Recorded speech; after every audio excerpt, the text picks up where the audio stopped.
Golgi apparatus. Now, Golgi apparatus is also known as the Dictyosome.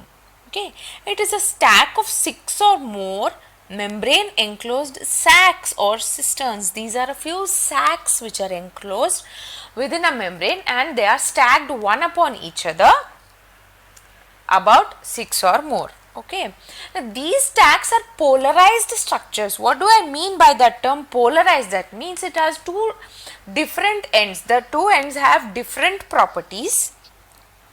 So the receiving end is also known as the Cis-side. The releasing end is known as the trans-side, and the part which is present in between these two is the Golgi apparatus proper or the functional end.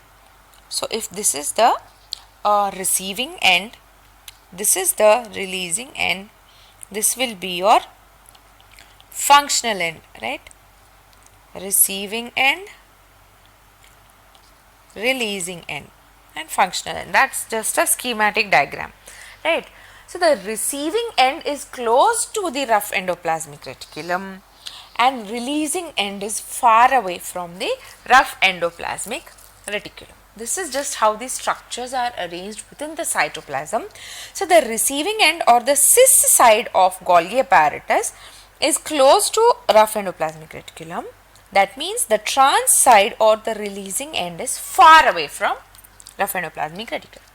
Now the functions of Golgi apparatus are protein storage, concentration, processing, packing and sorting out. Everything related to proteins other than synthesis is carried out in Golgi apparatus, right? Now this is how a Golgi apparatus looks. See, these are stacks one upon each other enclosed by a membrane, stacks of cisterns, right? Now let's look at a few more functions.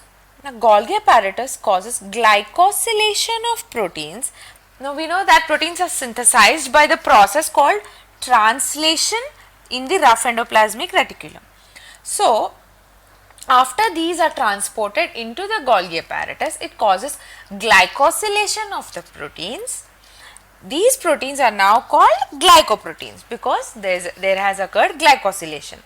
Now because this process is occurring after that process of translation which is occurring in rough endoplasmic reticulum, this is known as post-translational modification of proteins. So if you're asked where does the post-translational modification of proteins occur, your answer will be Golgi apparatus, right? So why does this occur? Why does glycosylation occur?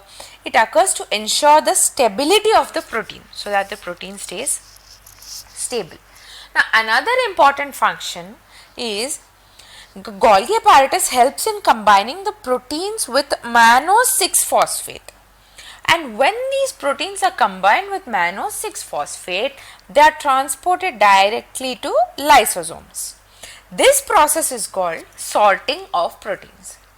That is, combining of the protein with mannose-6-phosphate and transferring the proteins to lysosomes is called sorting of proteins. Okay.